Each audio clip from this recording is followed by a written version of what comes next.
Hey everyone, Temporal here, and for this session we are reviewing a gold, I believe, might be silver, but I'm going to call this Gold Diva. If you guys are enjoying the content, please do like and subscribe, as that helps out quite a bit, and I really do appreciate that.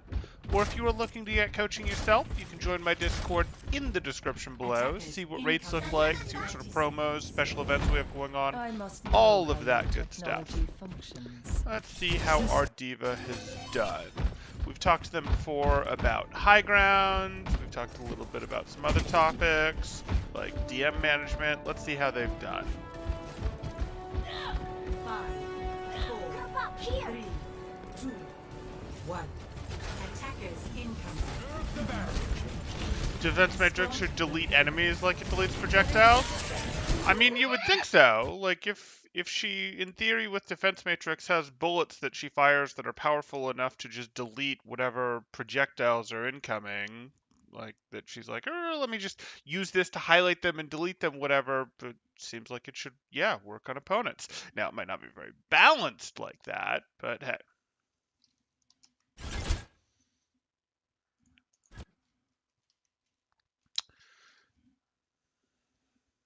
Yes, this is a returning Diva Crunch. Okay, so we're pushing up the cart, which is fine, but we are going to have to think about an off angle. I don't mind if you push cart up.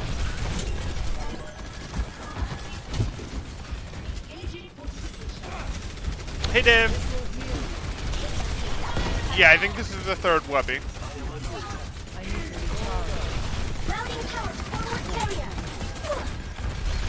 So you would actually go contest this Diva. This is sort of what you do. You go contest people at high ground angles like this. You fight them off. You don't like it when the opposing team is able to go, oh, hey, we're shooting you from here, and we're shooting you from here.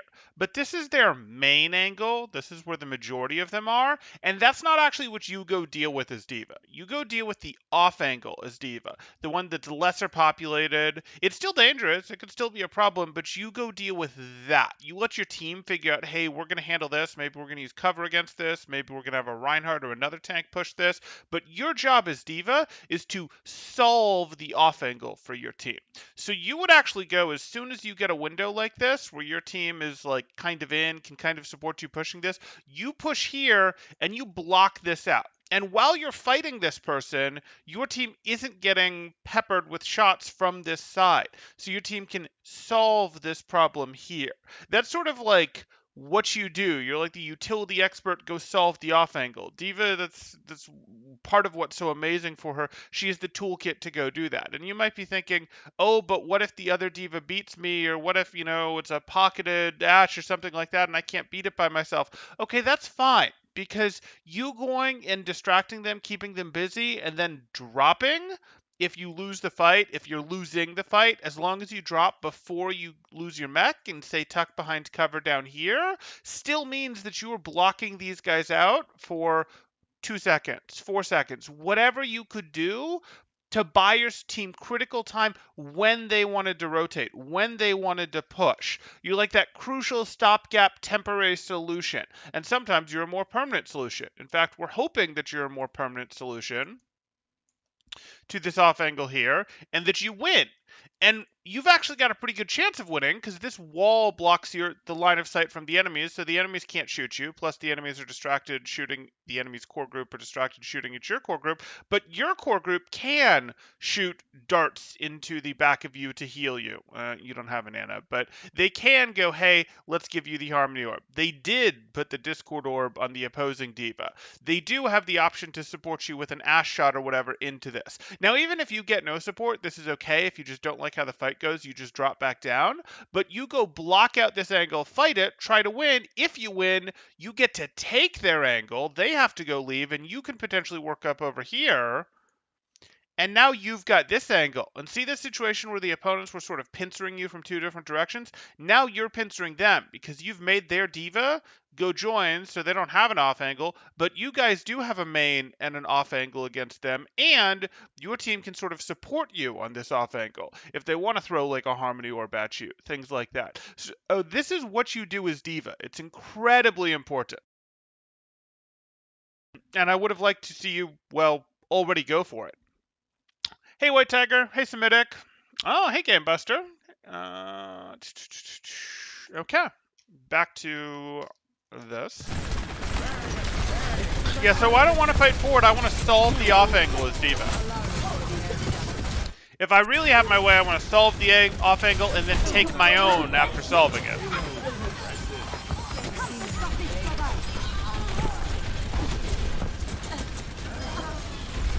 So, like, you're just pushing down main right now, and we don't really like that. Like, we want to be thinking to ourselves, is there something better we could do? Could we be playing from up here? Would that be better? Well, maybe not anymore when our Sigma's playing from here. Could we be playing from up here, and would that be better? Yeah, probably would. We'd get headshots on more people from up here. Look at this. Easy headshots on Orisa, easy headshots on McCree. Relatively easy shots on D.Va, who's discorded, but we'd probably just put a bunch of pressure on Orisa and make Orisa hard run away, which she'd have to stop shooting to get out in time, or hard run away, run to places where she can't shoot at our team, put greater pressure. And we still can DM down. Now, DM's not really going to reach the 4 to block everything from here, but we can drop if we have to. Like, this would be a good spot, objectively.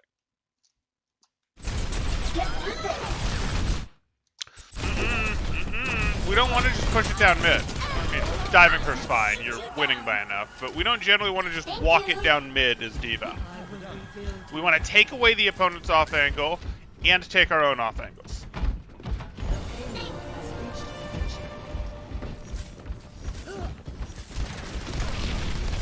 You gotta eat those. It's just automatic. It's literally just automatic.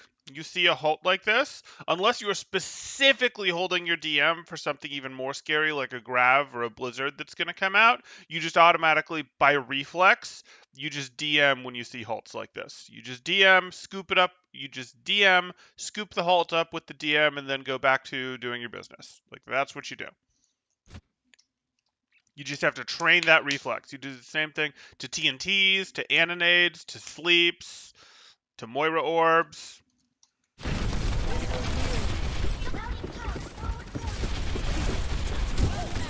Okay, so we should be thinking we're going to clear the Anna. Okay. You might consider putting your DM over your Zen, specifically if he gets slept like that, or be ready to put it over him, but heck, it was just an Anna. Probably weren't going to lose your Zen to him. Okay, we can shoot the D.Va. So our options are to go around and shoot these guys from an off angle while our team is shooting more from here, because that's better than shooting from here, which is shallow. Or to go, oh, well, if we treat this as the enemy team, we have an off angle. We shoot them from here while our team shoots them from here. And we'd kind of like this D.Va to leave, because the D.Va is being hyper aggressive and will do a ton of damage to them. So yeah, let's shoot at this D.Va. Around the outside, this is the direction that your whole team is coming from. So we don't really want that. Like, our team is ready to push this way. Zen's figured it out and is taking a little bit of an off angle. But what you'd like to do is you'd like to go up here with your boosters and go, hey, I'm going to go like this, and maybe I'll knock the McCree down. Maybe I'll knock the McCree back. Either way, McCree's not going to be contributing from this powerful off angle anymore, where he's got some high ground, he's got some off angleness, he can potentially do things like this. No, you're in his face, you potentially knock him down, or you potentially knock him back, and if you knock him back, your body is in the way, blocking him from shooting at your teams, and you have the option to easily DM to cover him in either situation if you still don't like the damage he can do to you and your team. And if you boop him back and he starts to win the fight and you don't like it when you jumped on him, and you're not getting the heals, he's not getting discorded, whatever, that's fine. You just drop. And could you still take damage from these guys? You could, but you reduce the incoming damage to you. And then if you get healed back up, a second or two later, you've got boosters back, and you can go up and challenge the McCree again. That's sort of how you're thinking of D.Va.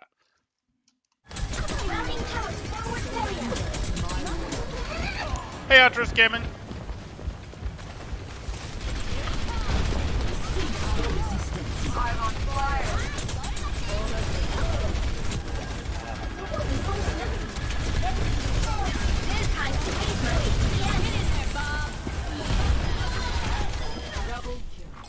Okay. Supercharge is a little higher priority than you gave it there, but that's okay. So go solve that problem. Like, he's the only opponent right now, but he's in a spot that you can solve much more easily than your team.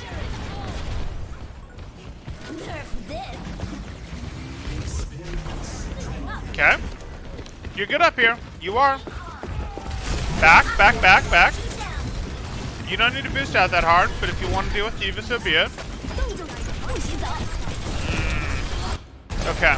So this is a shame. It takes work. It takes practice to eat ults for sure. Like, eating ults is not free on D.Va. It's a skill that you have to develop. But this right here is about as easy as eating Blizzard is going to get. Which isn't some insult on you. It isn't some knock on you. It's just this is the sort of Blizzard that you're going to have to intentionally eat a few times before eating ults doesn't feel mysterious. Like, this is sort of the low-hanging fruit that you've got to get first, where she's just coming out of her ice block. We haven't seen her use Blizzard all match. We're a couple minutes into the match. We're looking at this, and then not only that, she's making her sound effect. She's throwing the Blizzard a decent distance. It's actually getting even more reaction time than usual because rather than it hitting the floor and activating, as soon as it hits the floor, you can't eat it anymore. She's throwing it down, she's throwing it down and she's throwing it at you, which both are giving you more reaction time than you normally get. So you do have to eat this. Like, you have to eat this one. This is the sort of thing where, like, it's not some, oh my goodness, you're going to lose the match because you're not in gold eating a Blizzard. Like, that's always going to lose you the match. You don't have to eat every Blizzard in gold, though you should try in a lot of situations. But, like, this is the training wheels for eating Blizzard right here, where it's like it's an ult that arcs downwards, that is arcing downwards past this, so it's not going to trigger. It's, like, eatable for longer than normal. She's doing it super obviously. You just gotta. And again, when it comes to DM, you can go, hey, I can't necessarily eat everything. It's too hard to learn how to eat everything. So what I'd generally do is I'd look at the opposing team and decide on a few things that you specifically want to be trying to eat. So in this case, that would be, okay, I'm going to try to eat Blizzards, but Blizzards aren't going to come up very often. Very important when they do, but not going to come up very often. Maybe I'm also going to try to eat Flashbangs. And I'm also going to eat halts. And that's completely ignoring Anna's abilities, and that's dangerous. But you sort of don't want to overload yourself. You want to be like, I'm specifically working on watching for and trying to eat a few specific things in a match so that you don't overload yourself. And this may even be too much. Maybe you go, maybe forget flashbangs. I'm just going to work on halts because they're really important, and blizzards. Or halts, blizzards, and high noons because high noons are so easy compared to the other two. Something like that to sort of make it easier. Semitic says, oof, that Blizzard was totally eatable. Yeah, this was kind of about as silver platter as they get. But such is life. This is how you learn. I feel like when I play Mei, you can eat it when it hits the floor until it gets up in the air, but I don't know. No. Shouldn't be able to. Now, you can't throw a Blizzard straight down to stop her from eating it. She can potentially still eat it, even if you try to throw it straight at your feet. But if it actually gets to the floor, it's sort of set at that point. It shouldn't be eatable after it's set on the ground and is starting its go up to the height that it wants to work at animation. You would have forever to eat it if you could eat it after it touched the floor while it was going into its now it's going to pop up animation. And I know it doesn't take that long to pop up, but relatively speaking, it would be forever. Blizzards are a great summer treat. Enjoy them while you can, Gold Diva. Yeah. What's Steve having for lunch this match? Right, and we decided Blizzard plus halts plus maybe high noons would be a great thing for D.Va to have for lunch this match.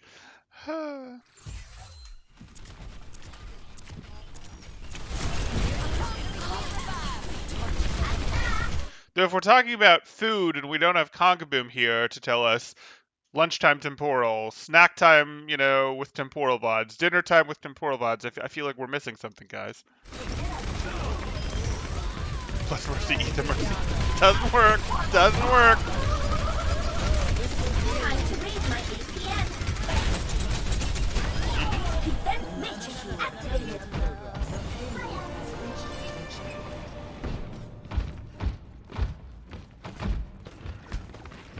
But that was definitely a missed ult opportunity. Not in here, but like they could have, instead of giving D.Va self-destruct, since D.Va already eats things with Defense Matrix, her ult could have turned the mech into a giant Pac-Man, and the Pac-Man could go eat enemies to get power-ups. Like you eat Mercy, and then I don't know, you get plus 30% damage or something for 10 seconds because you remove Mercy from the field and you get plus 30% damage. Okay, that would be incredibly overpowered. Or you eat Orisa and you get 50% reduced damage taken plus remove the ability to get headshot. I'm making this up. We wouldn't actually do this. This would be incredibly overpowered. But hey. I excited the enemy.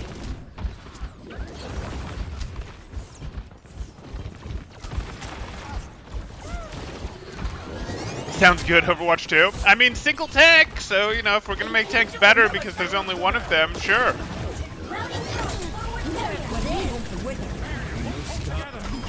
Okay. So here we are. I don't like that we're playing main with our Sigma. We did generally want to try to eat those stickies. They're generally worth eating, but again, I wouldn't have prioritized them in this match. And this self-destruct is kind of early. Like, yes, they're in the open. Yes, you've got a decent chance of getting them because they're in the open, and you like that. Like, in that sense, where the enemies are positioned, what terrain is around them, from that checkpoint, that box to check, this self-destruct is good. This self-destruct is less good, though, because your team can sort of shoot at the enemy team right now, your team can't commit very hard on the enemy team. Like, this is one of those situations where running from the self-destruct probably isn't going to get the team to just feed to your team. You really want these self-destructs, yes, to be when the opponents are in the open, don't have good places to run, but you also want them to be when your team can hard fight the other team, or when, if the team decides to run from the self-destruct, they're going to get destroyed by your team as a result. And your team is close to that, but your team doesn't have that. And part of why your team doesn't have that is because your team is a poke team that is mostly poking from one direction. Your Ashe gets a little bit of credit for playing a small off angle here, but you guys don't control this. And more importantly, I really would like you guys to be a little bit closer to them. But that's okay. It's still a reasonably good self-destruct. No stopping. All systems check out. Good question, Crunch.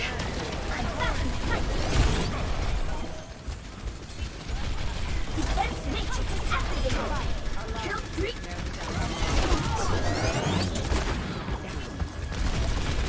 So you gotta react to this. This happens. No. Defense matrix activated. Kill streak. We hear High Noon. We have boosters available, and while we're already using DM, we need to get in his face immediately to try to be able to use DM to block as soon as we possibly can, or to hold our existing DM up over his face. Like, we hear High Noon, and our reaction is, that's a problem we need to solve. D.Va is a problem solver. She solves problems of, oh, the opponent has an off angle, let me go take it from them. Oh, the opponent is using an ult, let me go shut down that ult. Let me go block out that ult long enough for my team to get to cover. D.Va solves problems. This is a problem you have to go solve. Every time you hear an ult, can I solve that ult? I can solve that ult. I have boosters and DM.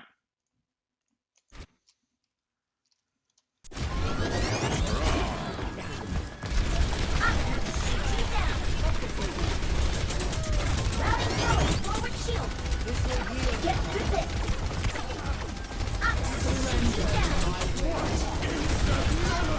System malfunction. Defense matrix activated. Enemy down.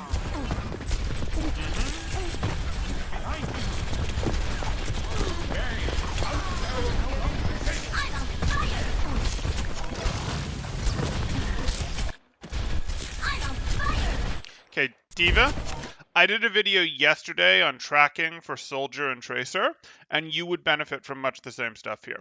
We don't actually track someone by trying to follow them with our crosshair. We don't go, aha, I've got my mouse on you, and now I'm just going to follow you with my mouse wherever you go. I'm going to try to keep up with you with my mouse wherever you go. We don't do that. We try to predict where they're going to walk to. So here, it's like, oh, look, this Anna just came down from a jump in this direction, which was actually relatively predictable. She came down from a jump in this direction, so we could have been like, oh, flick to here, and then lead with our crosshair on the way down. And then as she walks this way, because that's what I expect she's going to do next, we go, okay, cool. And now as she's going this way, I get just a little bit ahead of her and continue to hold down the left click ahead of her. And if I see her start to move back in the left direction, I flick just ahead of her and adjust. And when I say just ahead of her, I don't mean way out here. I mean, if this is like the center of her body, I flick out to here, and I'm trying to shoot at her here, and she's moving this way, and since I'm trying to shoot at her here and she's moving this way, and I can't actually track her perfectly because there's delay time, reaction time, travel time, whatever, not for the shots, but for her movement versus my reacting to her movement, what actually happens is if I'm starting here and trying to track her movement left, and I'm trying to stay about here, stay about on her, left side of her body, I'm actually going to end up hitting her closer to here, which is perfect because that's the center of her body. But I don't then try to continue hitting her in the center of the body. I keep trying to get, over like here-ish as she's moving left, or like here-ish and she's moving right, and that puts me more in this range for where I hit her, which is perfect for actually doing maximum damage. That's how tracking works. You're not actually trying to keep your mouse on them. You're trying to flick to just ahead of where they are, and then or flick to the side of the direction that they're going, and then continue to lead them, not follow them, lead them, continue to try to aim like not actually off their body ahead of them, but like on their body ahead of them where they're going. And then with how it actually works, you'll end up hitting them in the sort of more in the middle there, which is important because you have a spread weapon with D.Va here. So I go into it in more detail in yesterday's Soldier video. I also give lots of interesting life advice because people were asking about it, surrounding dating, crime, I guess. Not that I really recommend anyone goes into crime, but people asked about crime. So that's maybe not life advice. Maybe that's just other topics. And what else did we cover there? And then we went into some energy stuff. Parody had some good comments since they'd missed the energy video that they wanted to go into. So, interesting video in general. I go into more tracking in the first half of the video, the actual Soldier review, but you should watch it anyways because, hey, there's the second half, that second hour has some interesting, more general topics that perhaps leave the Overwatch world. Anyway, back to your review. There's more on tracking there. Temporal aiming advice, what a rare find. It happens. It happens.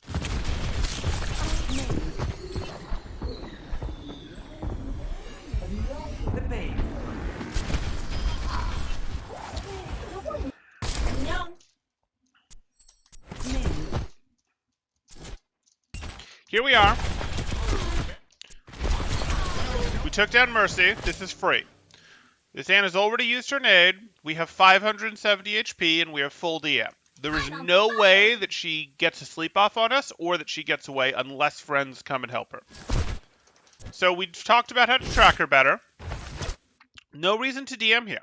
No reason to DM. The only thing we care about DMing, because the nade's already come out, is her sleep. And we will see her reach for her waistband if she uses the sleep. So we will have time to react. We don't need to preemptively DM the sleep. We will see her reach for her waistband. We will see the tip of her gun move in a way that it doesn't normally move. Like the tip of her gun moves. If it's aimed at you, she's not sleeping or nading you. If it moves, she's either reloading or she's using an ability. So we can watch for that. I find for Sleep Dart, it's easier to watch for her to reach with that left hand. Like she sort of goes like, I don't know, let's draw a stick figure Anna with an eye patch.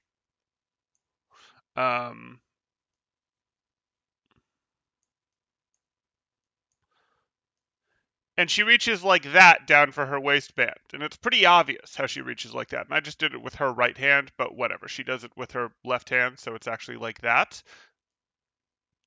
And that is like, that's a pretty obvious movement.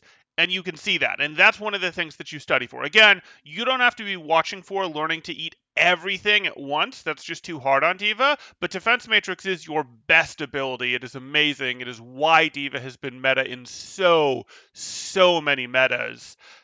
And you do need to start learning how to work through heroes one or two at a time, or one or two abilities at a time, and just sort of build out your library of how to handle them each. I mean, this isn't really two aiming advices. This is like refer back to the previous aiming advice. But like, I'm not against teaching people how to aim if it makes them better, guys. It's just the thing about teaching people to aim is teaching people to aim gives long-term benefits if you work on it over a long time. Teaching people to aim isn't generally the best use of coaching sessions. It can be useful early in someone's coaching career to get them on the right path, but they're not going to see super short-term benefits over it unless they weren't aiming at all. Aim for most people is one of those things that they have to work on long-term over a long period of time. So I don't like to spend a ton of coaching time on it unless they're just not doing it right and I can tell they're not doing it right. Or they've totally lost focus on it, because once they start doing it right, it's still a long, slow hike up to the top there. Whereas I can get them faster gains most of the time by learning what the matchup is for eating and asleep darts, learning what's important about taking away the opponent's angle, and then going like this type thing. Okay. Information overload. Okay. Anna, to make it easier to tell when she's sleeping, should do a backflip and shoot the sleep via firing with her feet in order to make it more visible.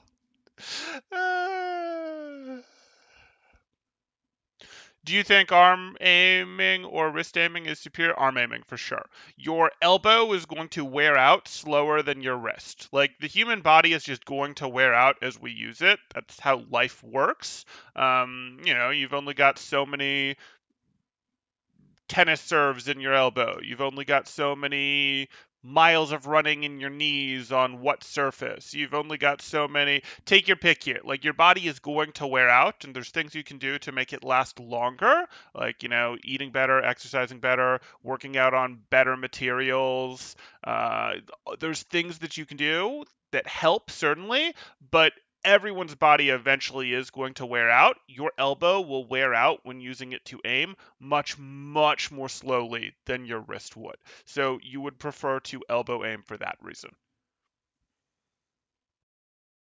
Feet aiming. No, I don't go for the feet aiming, but having that pedal that you've bound your extra ability to, definitely. No, not really. Yeah, arm aiming is better because it's superior because it's better for your wrist. You've only got so many heartbeats. Scary stuff. Diva uses wrist aiming on her joysticks. Diva is doomed. Little bit, yeah. On the other hand, a joystick is still like, her joystick control, her sensitivity on her joysticks is such that, how do I want to put this? Like, even when you arm aim, you do still do some minor adjustments with your wrist. Now, she does too much adjustment with her wrist potentially for the joysticks, but joysticks are probably safer than a mouse. You could talk to someone who would know better on that topic, but it would look to me intuitively like joysticks aren't going to be as rough on your wrist, even though, yes, you can wrist move them like that, etc. Should be a little better for you than using a mouse with how those work. Should be, but you could definitely talk to a better professional about that. And by a better professional, I mean, a medical professional with esports practice. A regular medical professional will have no idea what you're talking about. A esports person isn't going to know any better than I am about joysticks specifically. You would have to talk to, someone who's done surgery on, maybe a Korean doctor who's done surgeries on gamers before. That sort of professional. Time to play Overwatch with a steering wheel. There you go. Right. Joysticks have more motion, less repetitive action than wrist aiming a mouse. Right. Time to raise my APM. Adaptive circuits engage. Diva. Time to raise my APM. Is approaching its destination. What are we DMing exactly? Diva. Now you could be DMing, and now you don't have to. Just stay on it. You have plenty of health. They're discorded. We don't need to DM right now. Just break the Diva. Routing power to forward shield. And that's the tracking again, where you're definitely following, not leading, and that caused you to miss out on a lot of crit damage on her.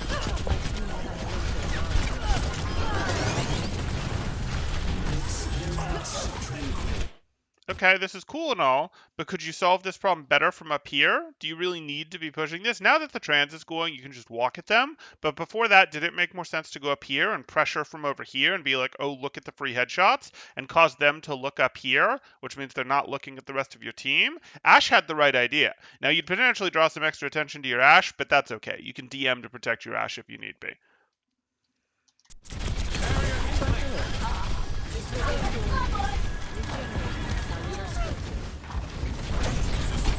Ryan could play with the steering wheel in Overwatch 2. I don't know, 180s are kind of important.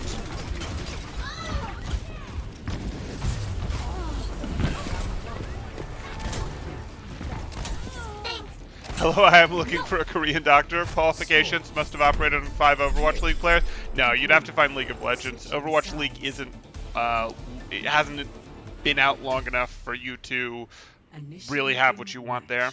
Must have operated on 4 bronze players. Must have peaked GM. Oh, the doctor has to have peaked GM. Okay, okay. Hey, Nardstorm. Ready for battle. Think you can keep up with me?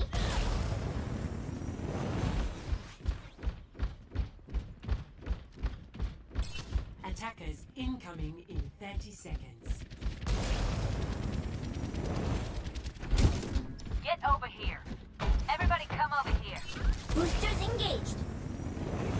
Your team is not going to forward hold. Everybody come over here. Not with an Ashe and a Zen and a Sigma and a D.Va. Like, you guys aren't forward holding with this combination. Taking out the trash. You could go set up here and be ready for them to come in, just sort of lurking here, ready to sort of go, hey, let them walk in, and then maybe boop some of them in, or drop on a backliner and take him. You could chill here. You could just chill here, ready to peek, and be ready to boosters out, depending on what you see, just informationally. Lots of things you could do that are a little better than this, but this isn't terrible. You can get a quick micro missile off from here. That's low risk. 2, 1. Attackers It's an interesting Sigma spray. Stop the pain. You eat those. You have to eat those.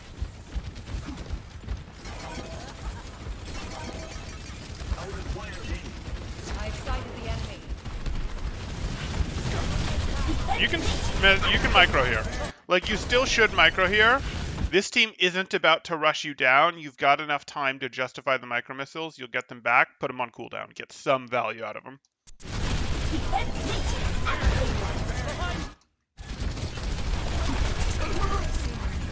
Okay. Great. Follow that D.Va. Boop that D.Va in. Use your boosters. Boop this D.Va in. She's not going to be able to get out. You're going to potentially even body block her to stop her from getting out. She's discorded. She'll get destroyed.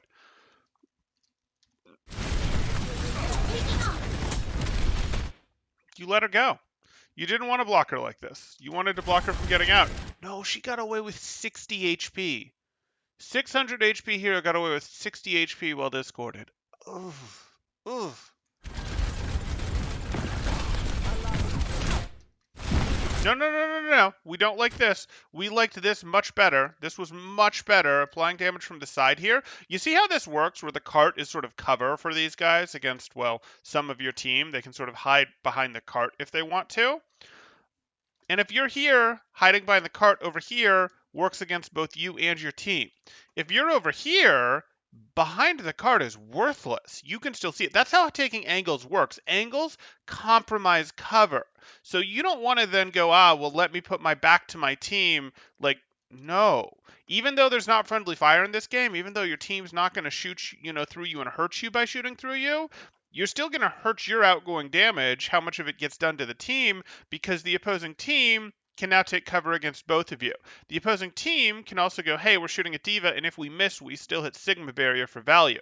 If they shoot at you over here and miss, they just get nothing. If they're shooting over here at your team, they're not accidentally going to hit you. So that's also better. Like, you compromise the cover, you make their movement patterns less effective. Like, if they pick to move to be evasive against your opponents, they're not evasive against you. If they pick to be evasive against you, they're not evasive against their opponents. Their camera control can only see one or the other really at once. Spam damage meant for one set doesn't go for the other. Off angles are amazing. Amazing. And you're just giving them up. And we've talked about off angles before. So we want to work on this. Like at this point, I would rather you err on the side of off-angling too hard too often, as opposed to going back with your team like you are. Like you can definitely overcorrect on this, but I wouldn't mind if you overcorrected on this at all.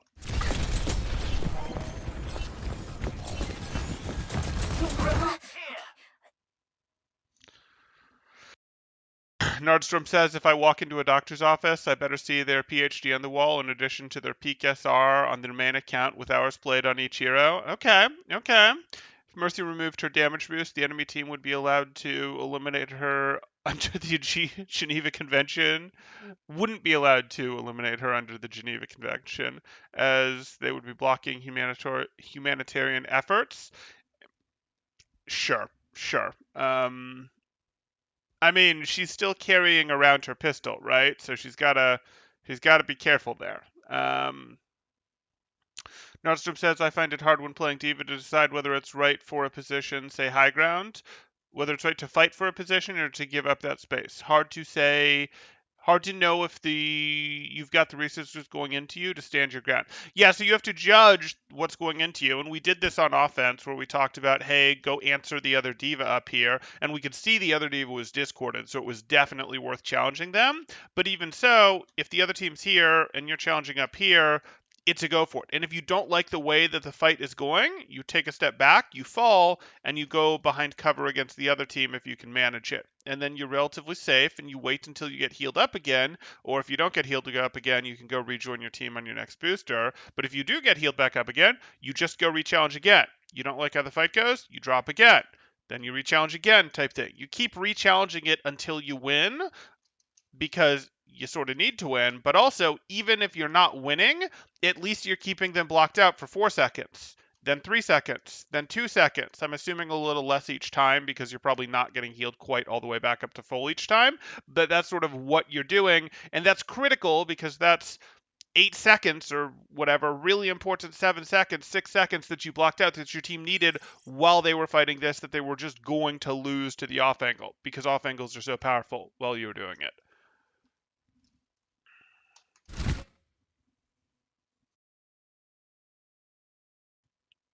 You straight up trying to make her a heal bot. Yeah, we're not going to do that to Mercy. But yes, Crunch is saying that the Geneva Convention does not allow you to eliminate heal bots.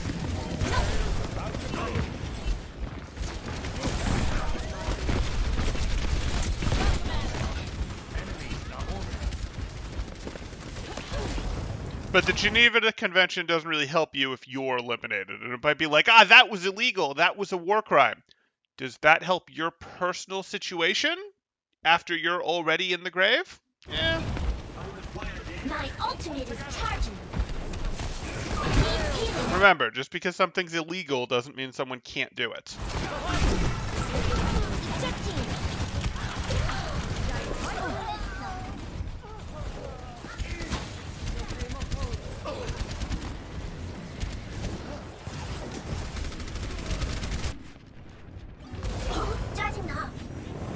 Assemble at this location. Has reached the jam. My ultimate is ready. Do you think muscle memory is actually a thing, literally? I feel like it's a pretty bad term. What do you think makes up overtime aim improvements? I mean, I don't know if you want to necessarily say from a...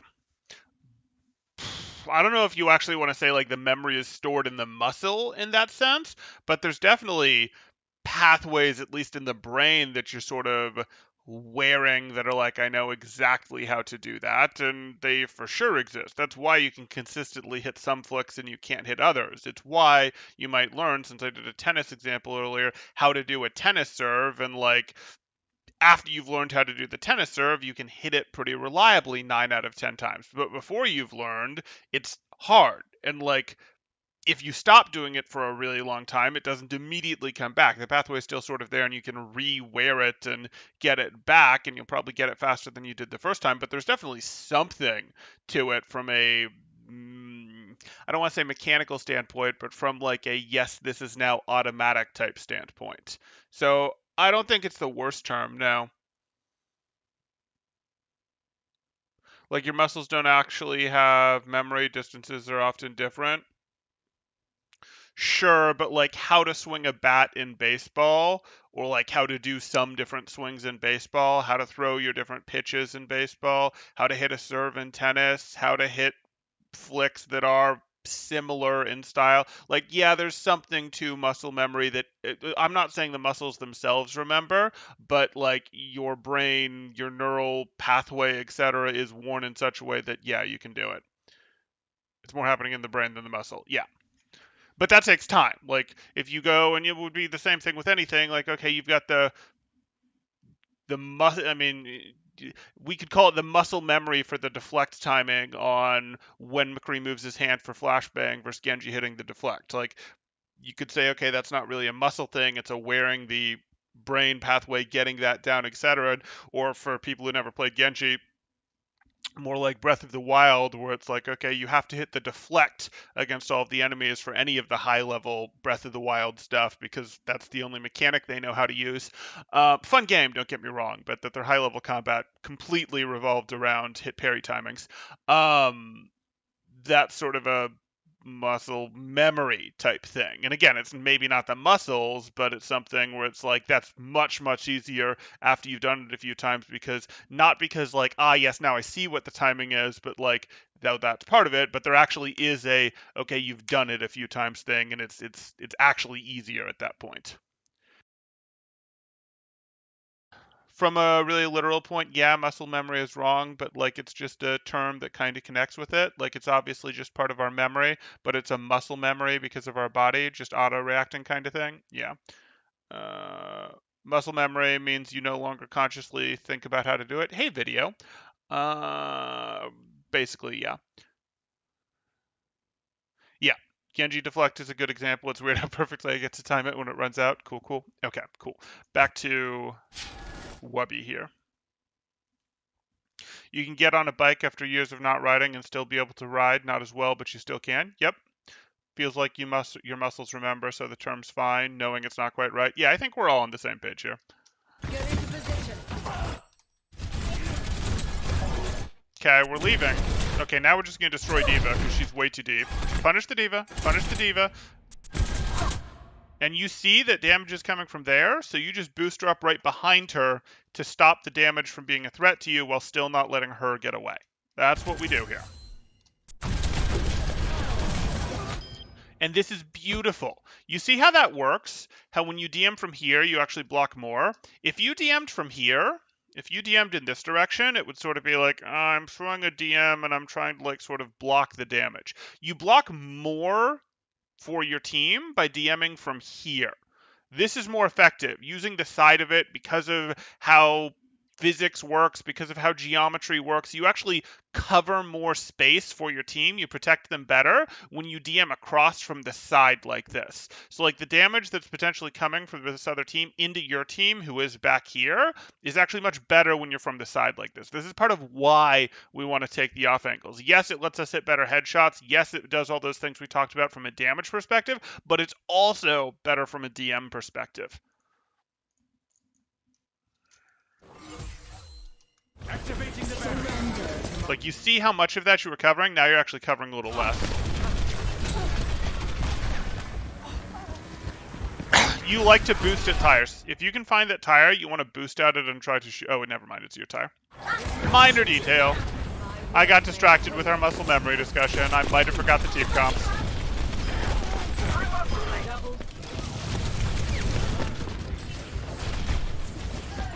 Time to raise my ATM.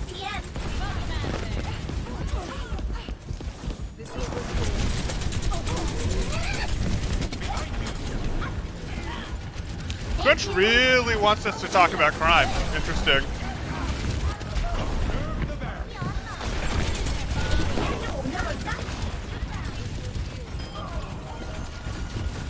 Blaming the audience. No, you guys are great.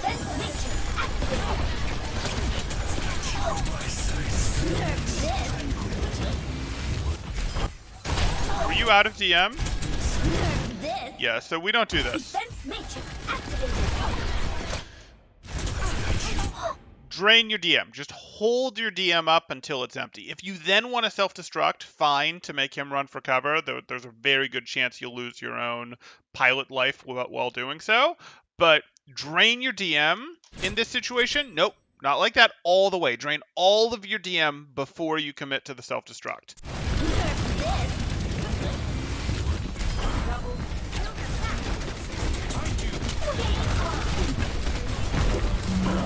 Bailing out.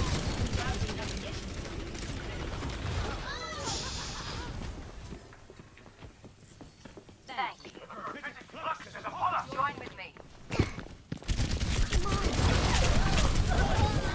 Don't do that. Like, it's okay. I get that you want to reset, I guess, but like, you're gonna reset way too late. This is gonna be way too late. Your team's gonna be missing you. You were better off going, let me poke at them a little bit from here, try to get 30% of my mech, run, and then like circle back up here, and then just play from here. And my team will play down half a player because you don't have your mech, and then you'll get your mech pretty early into the fight. But don't like do this. You're way too late on your reset.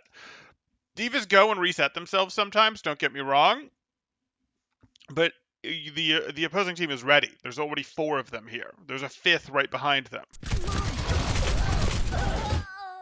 Look at this. They're all alive, and you just went to spawn. So your team is going to be missing you for like 18 seconds? My will made real.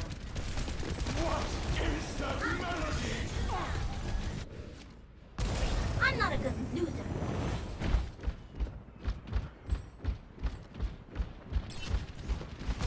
Impossible. The enemy returns.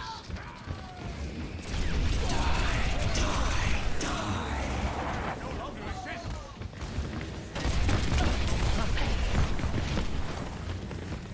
This will heal.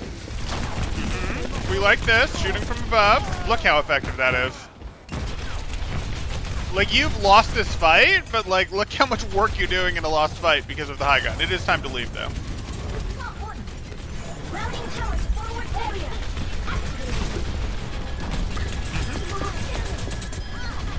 That one's for my fans. This will restore you. Okay, it's fine. It's fine. It's clear. Beautiful. Now from up here. Yep. You're doing fine. Sure. Don't know why you're DMing. Supercharger first. Supercharger first. Supercharger. The supercharger is giving everyone it touches plus 70% damage. We can't let that live. And it, unlike an Orisa, it's not going to pop a defensive cooldown. It's not going to move and be evasive. Destroy it. It stays still. Targets that stay still get destroyed really, really easily. Now hard 180. Like, destroying the Mercy was good, but now was the immediate 180. The immediate 180 with your DM up to protect yourself from the incoming damage. Targeted in your objective. Assemble at this location. Hey, Parody. Group up here. The payload has Getting your own reached Diva the mech is checkpoint. very expensive. Hard to do without being a CEO or a crime boss, if there's a difference. Well, not just any CEO. Like, a Diva mech, you would be a big time CEO to even have a company that could produce something at the level of a Diva mech. Like, what a Diva mech is, conceptually, not very many companies, even in the military contractor world, like, yeah, that's you're talking the big times, like the real big times. And if you're talking about a crime boss, you are talking similarly big time, as in there are not very many organizations. I mean, there's really no organizations. I mean, I don't want to say no organizations. Ugh, that's really tough. Like, those organizations very, very much have the ability to appear legit, or in some countries they would not be recognized as criminal organizations. They would be recognized as, while other countries might recognize them as that. And I'm not talking specifically like exactly a Diva mech, but something like even remotely similar. that's a little more complicated than a forklift with legs. Anyway.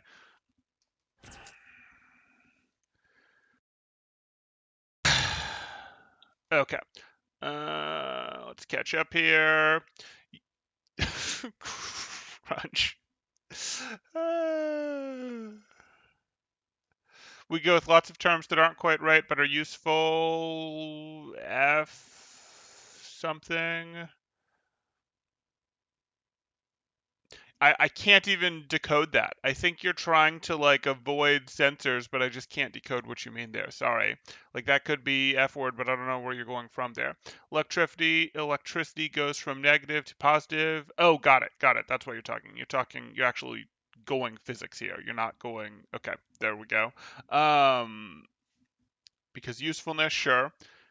Feels like your muscles remember. Blaming the audience, no. We could call motor control memory as opposed to conscious memory, but muscle memory rolls off the tongue better. Right. And some things, it's the order in which we learn stuff. We might have gotten a better memory, a better understanding of how stuff works, but that doesn't always change the words that are already there. For legal reasons, this is purely coincidental. However, if anyone can hook me up with a Diva mech, much appreciated. That's Crunch.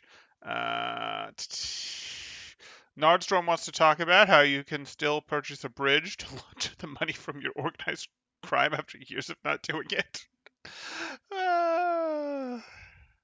It's like Nano Rally Brick levels of aggression. Yeah, it was, except more than that. Getting your own Diva mech is very expensive. Jump on the supercharger? Maybe not. Maybe not. Canceling boosters isn't always right. Following through with boosters to the end up on high ground to ground, right. That can be good. U-turn booster uses can be amazing. Valve built their own Diva mech just to destroy it with their own. Valve built their own Diva mech just to destroy it with their own Combine Strider as advertising for the next Half-Life game. Okay, but not really functional in the way we think of, but sure. Yakuza level, basically. Temporal, you're ruining the aspirational dreams of Crunch among many other mech aficionados. That's true. That's true.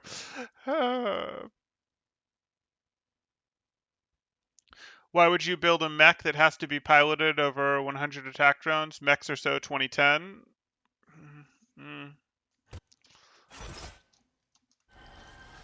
I mean, there's the argument of like them looking humanoid strikes additional fear into your opponents. That's sort of the argument you get from X. It's not really an efficient design, but like the psychological aspect of it strikes you. Seeing something that looks like a bigger human is a little more frightening to the opposing side's humans. That's, not a good argument, but it's one of the better ones for a mech. From a production and cost standpoint, for what they do, they just, yeah. What if it's 100 Vectrons? Production and cost issues.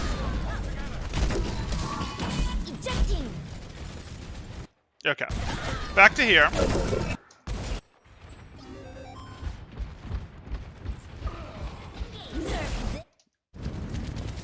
Sure. Probably don't do that. We probably cancel when we see the self-destruct coming in and just drop down here to safety instead. But okay. We just didn't see it, I guess.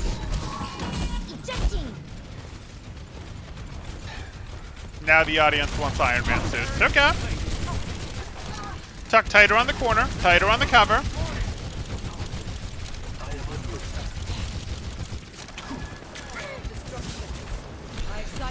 Temporal, how would you feel if the next experimental included fall-off damage for all heroes? I don't like it. I already don't like when they've given Mei damage fall-off. Like, I like the consistency of projectiles don't have fall-off. In fact, that's one of the balancing necessities in my mind. Overwatch tries to do its balancing between the heroes in the damage roll by going, okay, hit scan is more reliable damage. Projectiles are less reliable damage, but have more powerful ults. That's sort of how they've tried to do the balancing. It's not perfect, but it's sort of how they've tried to do it. But, like, we've found limits to that as some ults have become more and less powerful than people understood, and people like Sombra, who that's a hit scan hero, but it's weak, so it gets treated over here. It's really a more and less reliable damage. But one of the balancing factors between hit scan and projectile is supposed to be, it's harder to hit projectiles, so when you do hit them, they're worth more. It's easier to hit scan. You should hit more shots. You do less per shot should sort of be how it works, and normalizing for rate of fire and all those things. But one of the things that also helps balance that is your projectiles should not have fall off. And that was a very consistent design until they made the May change. And I personally like that. And what you're talking about, if experimenting with giving projectiles, giving everyone damage fall off, is why. Hit scan have mostly been better for them projectiles for a while, as heroes in general, not just as a weapon type. So, like, why would we, with the exceptions of Echo, Hanzo, projectiles haven't been in a particularly good place. Why would we now experiment with nerfing projectile range? That doesn't seem to make sense to me from a balance standpoint.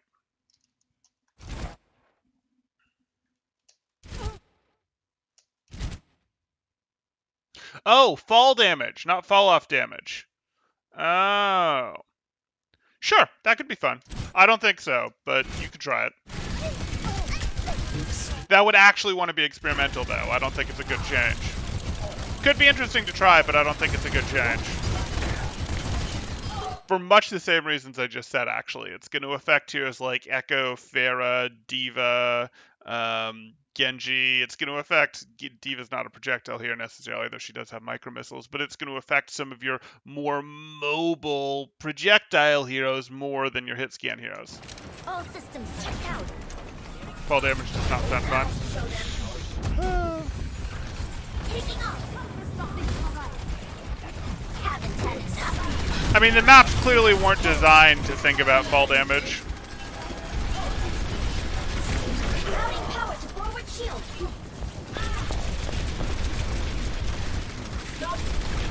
Barrier's about to break. Peel the D.Va, or peel the Tracer, rather.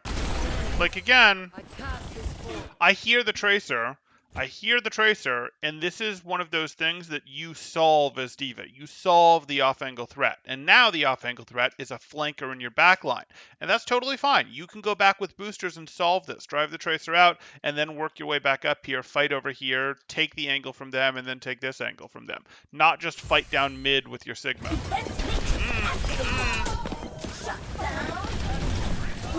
We're not trying to tip of the spear as D.Va. Okay, little slow to solve that one. Part of it was you didn't have enough DM, but even the DM you had came out a little slow. Get into position. I need to recharge. And what is that melody? Routing navigation. Starting off.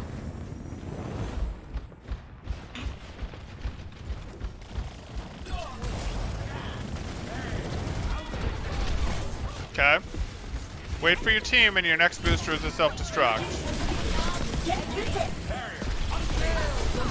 So, like, there's not a great reason to have dropped here. You actually just wanted to play from up here, both because, again, this off-angle thing that we've been talking about all match, and also, you probably want to send your next self-destruct to blow up about here-ish once your team is back. And that's going to be easier to do from up here.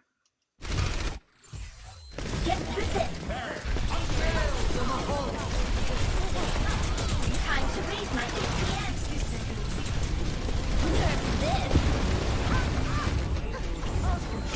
I'm not checking in.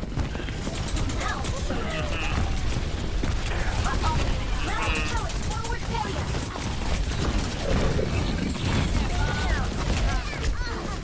They're going to grind this in pretty easily.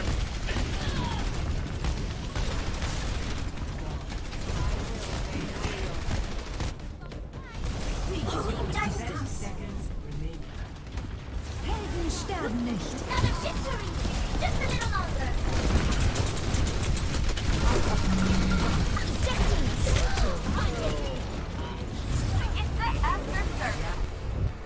Okay.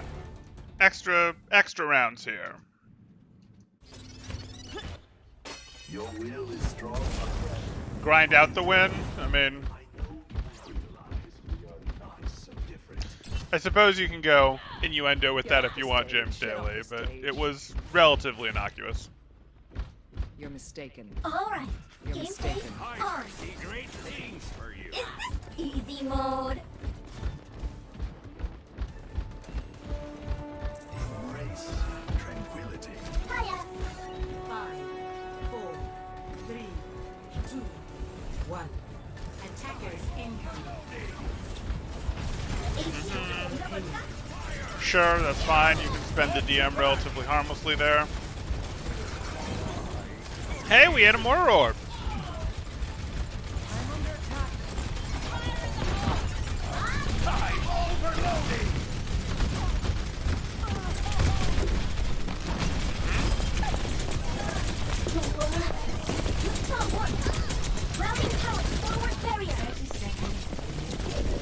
Yeah.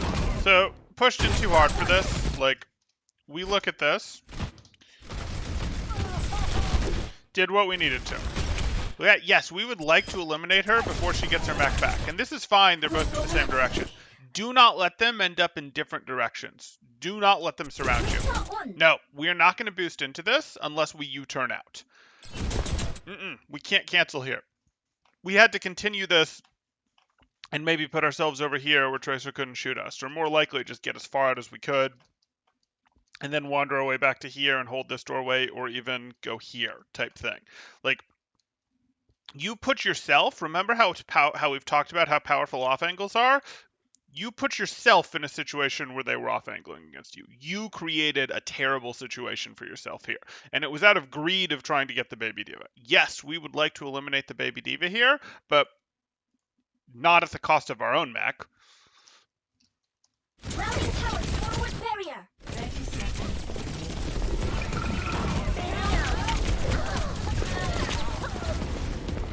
Activate that feed, Sensor open.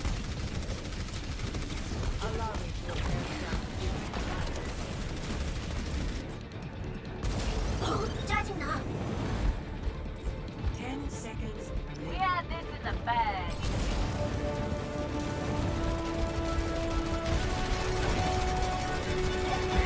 Your team's not really ready for this. Rushing the re-engage. Now you want the re-engage. Yeah, Reaper's the priority. Reaper is the priority.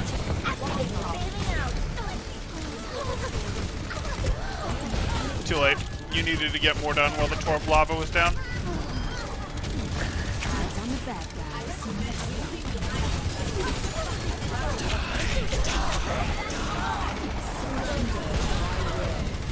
You had a small window to win while they gathered up for that Mercy res.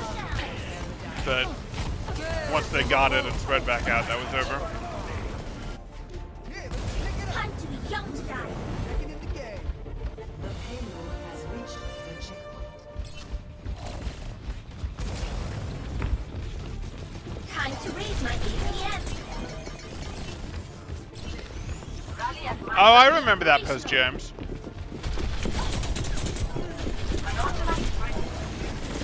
Routing towers, forward barrier. I didn't audit it for accuracy or anything, but I do remember the post that the average game of Diva with the number of mechs she uses is the cost of the GDP of many countries. Small price to pay for plus 200 SR. Okay.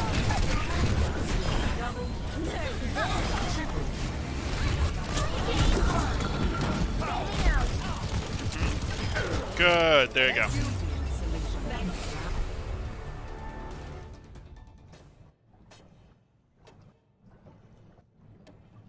I'm going to win. Ready. Ready. 5. APM 좀 올려볼까? Escort. Okay. Routing towers, forward barrier. Angles, we do not just want to push the cart forward from... Like, you can do this if no one else is, but your Orisa is going to do this. You don't have to.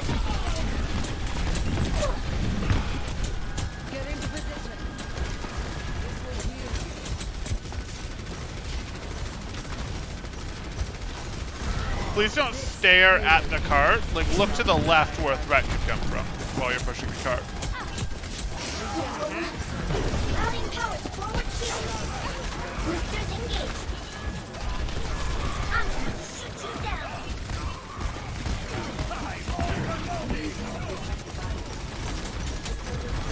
Okay.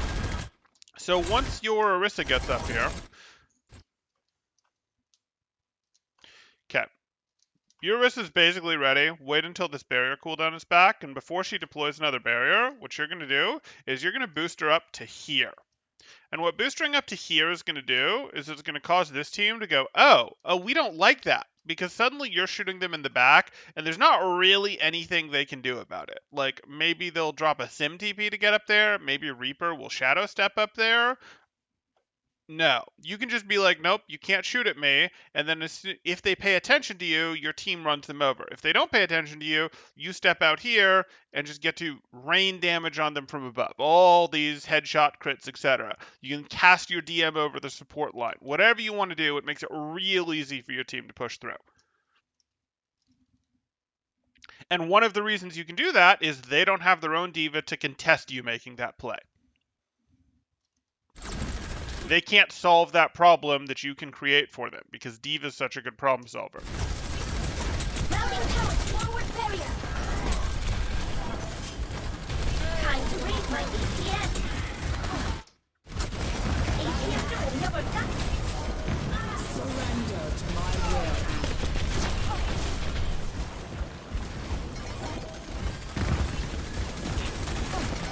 James Daly wants Remix to actually turn opponents into pancakes and have their bodies show up as pancakes. I mean, they wouldn't do that for just Remake, but if they found a couple other places to reuse that, they might, because that's a lot of work to create a flattened animation for every body when they've already got their ragdoll mechanics. And I don't think also adding it to Doomfist is enough to justify it. To justify the work it would take.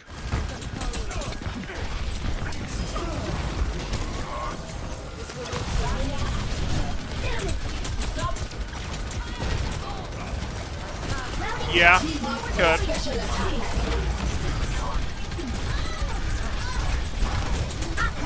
That doesn't really thematically fit Pile Driver though, because Pile Driver kind of sort of bumps people up, it doesn't like smush them.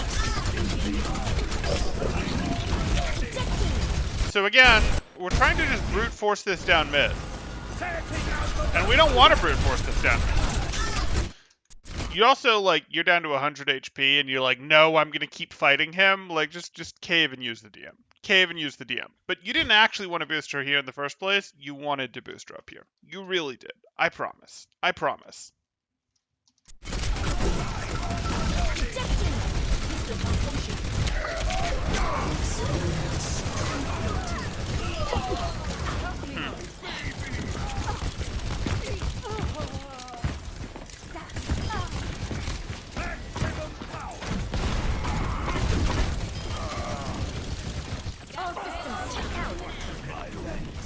I'm back in the fight. Time to raise my ATM. It'd be cool to see more Swiss Army knives like Diva Lucio and maybe Tracer. Maybe.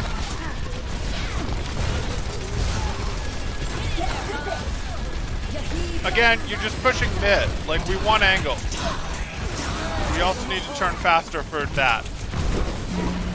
Like, we gotta turn immediately when we hear ults because we are the problem solver. We're like, DM boosters, what can I do to solve this? Because you can solve so many ults as Diva.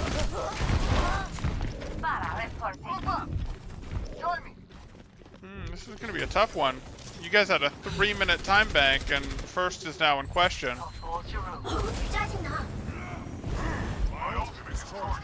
30 seconds remaining. You have the ult, but they have the slightly better ult bank. Routing power forward shield. Okay, a little bit of an angle here. I got you a challenge. Okay. You can end up self-destructing this.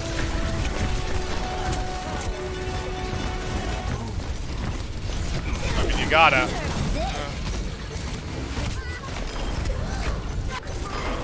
Wow.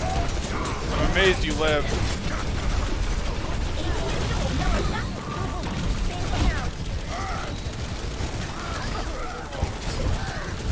Bring the aim up just a little. Okay, that's fine. Unfortunate.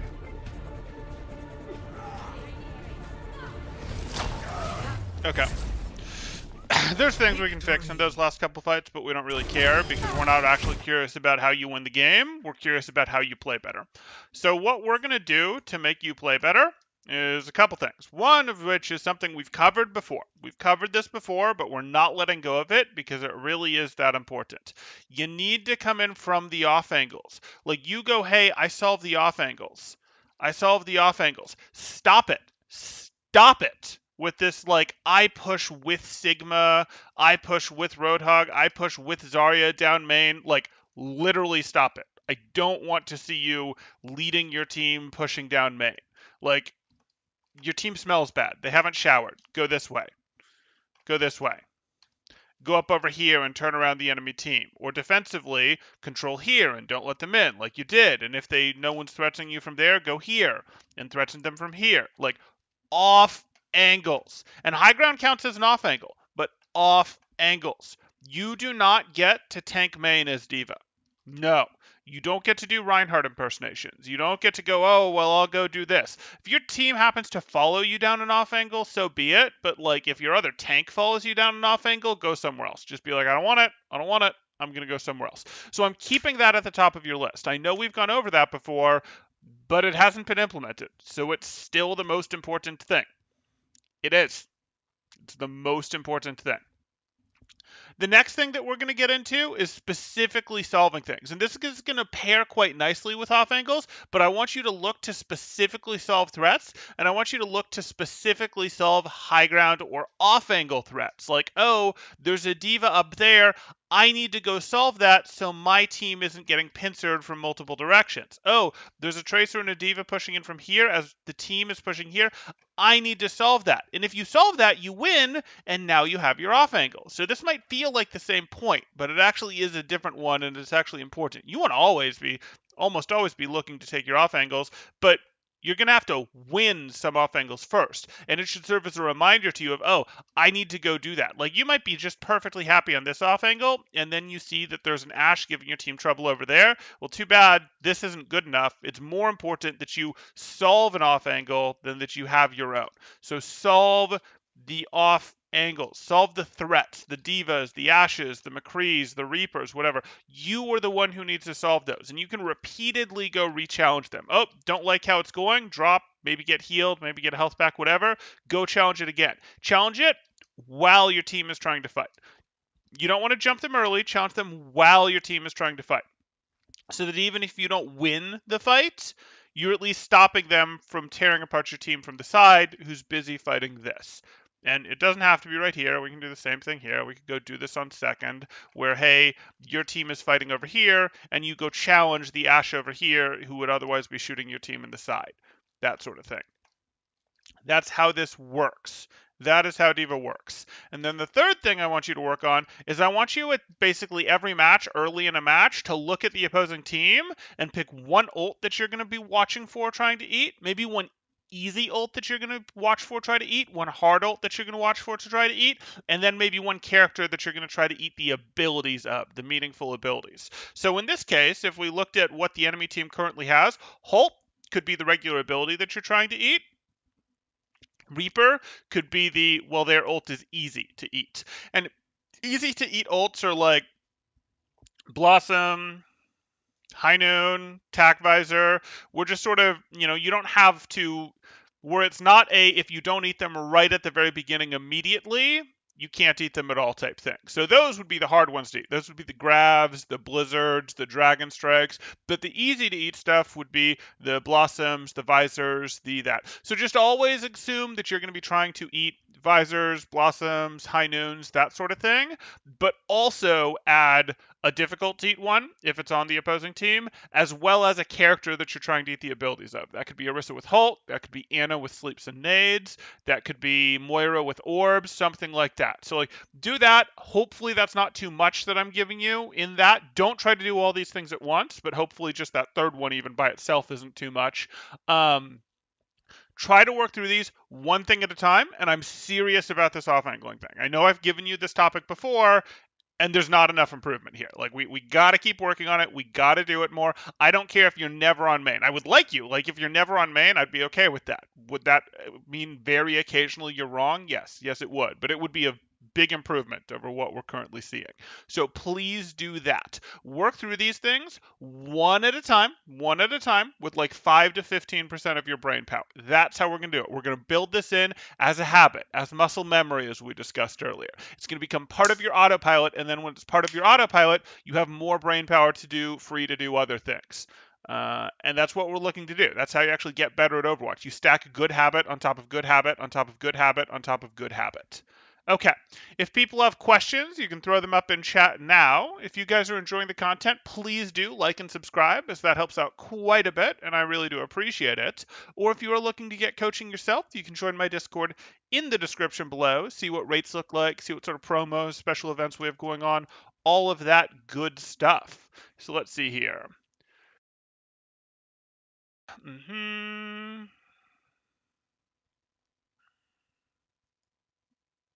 Tracer's very good partly because she's hit scan, but has tools to not have to experience fall off. Best of both, agreed. Being hit scan definitely helps her. I'd say Blink is just fundamentally very good as part of it. Like they set it up where Blink is an ability that gets multiple charges. So like Blink, any ability with multiple charges is pretty good. Blink's cooldown is pretty minor for what it is. Blink heavily outweighs the downside of what she gets, which is the low health, and is an incredibly flexible ability. It's usable for survival, it's usable for offense. Blink is really, really good, is part of why Tracer's so good. And then, yeah, her general damage also being where it is fine. Like, yes, Blink can hide her weakness. Blink can't do everything at once, but Blink can hide her weakness of, hey, range fall off. Yeah.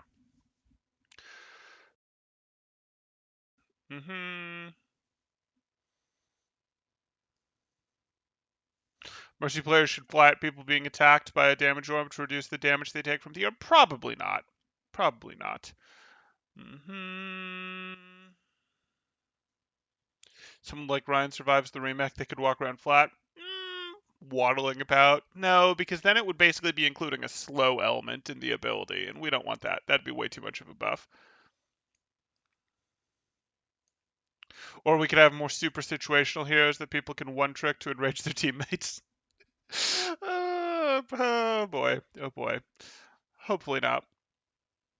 What do you do on attack if they don't give you any off angles to solve, and your own off angles just aren't enough damage to make an opportunity for your team?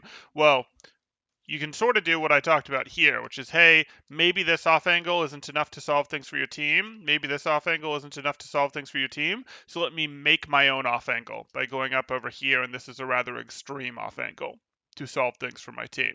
But sometimes you don't even have that, and then that's a case of your team is just losing too hard. Like you could be talking about Hanamura first, where, hey, you're taking that window off angle, your team's fighting over main, and you still can't get in. And you can decide, well, I can either transition from window to an even deeper off angle, but against some comps you can't, because maybe they have a defensive Sombra Tracer or something like that that'll just chase you down if you try to do that. And then, yeah, your team's just losing too hard. And that's not really like, oh, well, you need to do, like, you guys need to play better. Like, yeah, sometimes the other team is better than you. Like, the correct answer is let's put pressure from an off angle. Let's do this. Let's get our timing right. Let's put pressure on the off angle at the right time. Open the off angle when our team wants to push type thing. Or let's, hey, maybe we'll see a big enough opening to just hard dive it, even, whatever, try to find the better moment to push. But yeah, there are going to be situations where it's not a particularly good choke for you. There's not a good off angle that you can use, or the off angle isn't strong enough, and your team is losing. And sometimes that happens. Your team is worse than theirs. Do you have any tips for breaking a sugar addiction? Any tips for breaking a sugar addiction? I mean, with most habits, the easiest way to get rid of a habit is to replace it with something else. When it comes to sugar, I mean, you could replace sugar with many other things, and even if it's like you're eating too much food, even if it's something like those lines, along those lines, it would still be an improvement.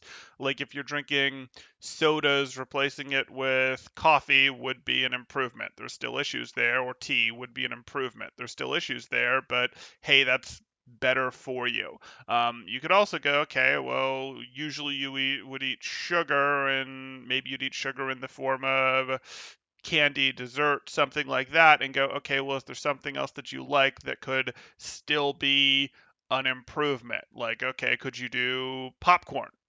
Preferably not salted or very, very lightly salted, but could you do like air pop popcorn anytime that you'd be replacing, I don't know, dessert with that? And is that good enough for you? Does that feed your craving enough? And it may not be quite as good, but if you could sort of make that becomes the new habit type thing, and then maybe you cycle that out for something better later, like that's generally the easiest way.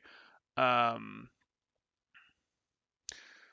or anytime you want sugar, well, why do you want sugar? Can you solve the why that you want sugar? Because maybe you want sugar when your mood gets poor, etc. And if it's when your mood gets poor, well, can you solve that with exercise? You get where I'm going with this, I hope.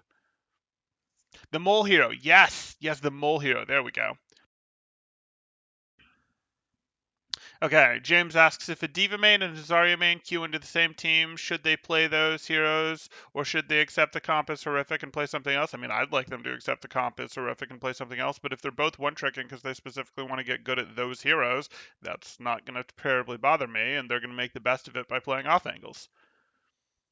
One trick the Mole Hero. Agreed. One trick the Mole Hero, guys.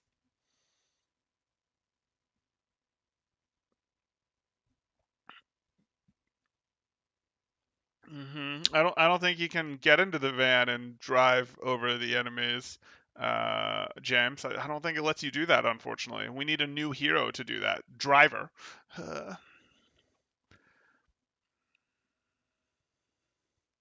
How to get over my uncontainable desire to have the mole hero implemented into Overwatch? I don't think you can get over that one. I think they just need to do it. They just need to implement the mole hero. You could do some concept art or maybe cosplay. Okay. If you're going to replace soda, maybe seltzer. Yeah, that works pretty well. Seltzer can work pretty well. Seltzer, if you really are like, hey, we're trying to reduce it, seltzer with like even just a little bit of juice in it to give it a bit of flavor can be an improvement. There's still going to be some sugar there. I basically don't drink anything except seltzer and black coffee and occasionally juice. Yeah, so that's occasionally fruit juice. So yeah, that actually is a better recommendation. Seltzer. Seltzer doesn't work for me because my cough acts up if I do carbonated stuff, but I don't really do soda, so that's not a problem either.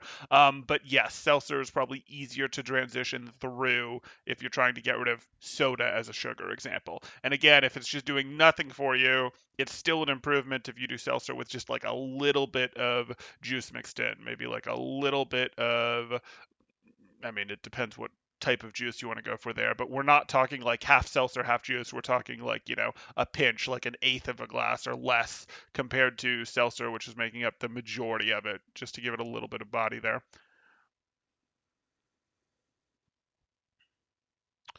Uh-huh. Go Doom or Reaper with the Visaria. It's true. A new hero is pacifist that he can drive. OP on payload maps. Too bad on Koth maps. Unless I guess you get on Oasis and you go get the cars out there on the highway and bring them over onto the map. Anyway.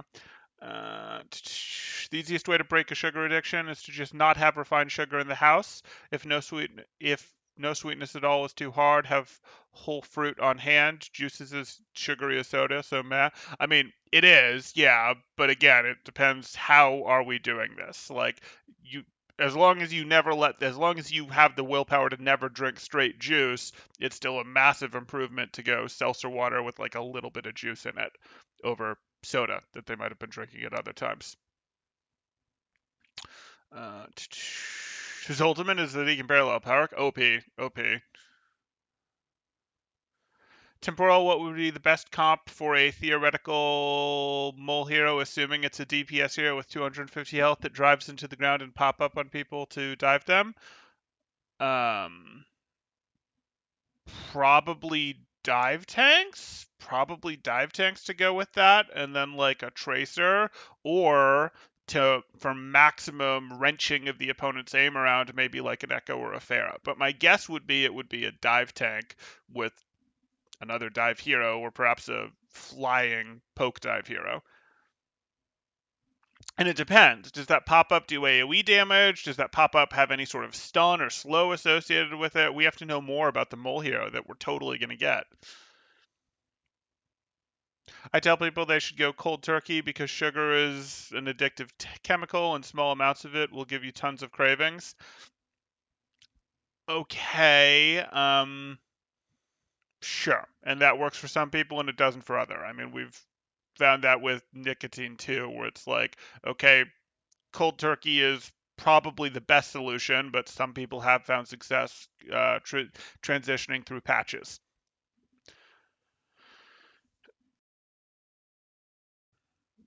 Zarya sounds like she would go well with the mole hero. Yeah, pop out, stun the enemies, get a bubble. Could be good. Could be good.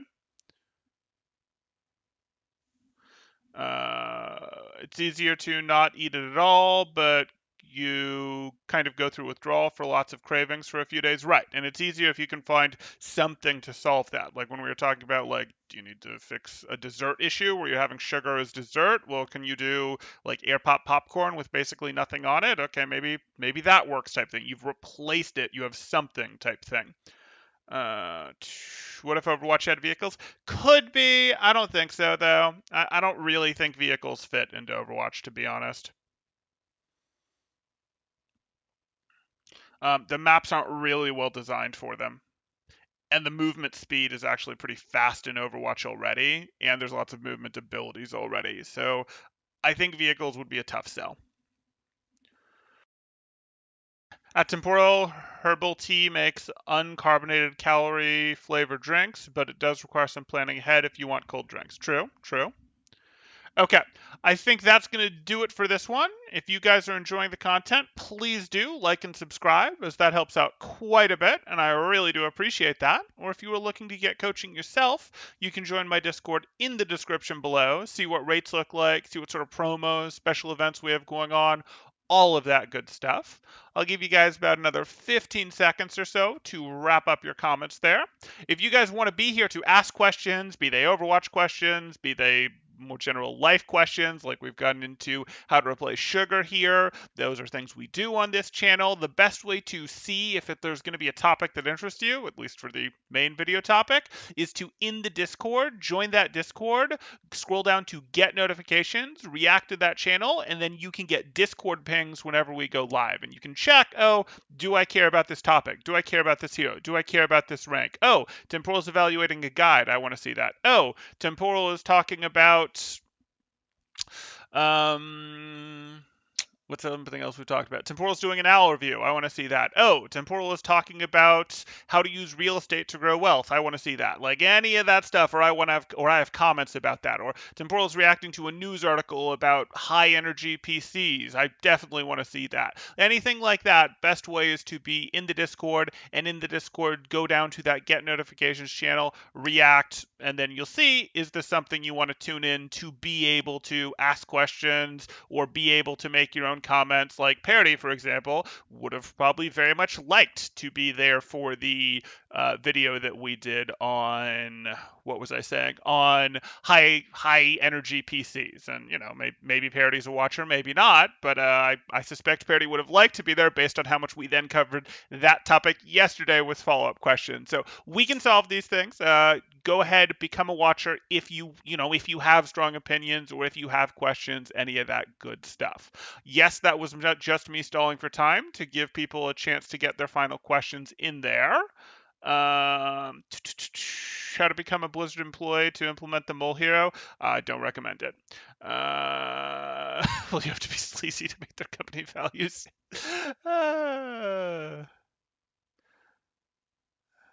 Okay.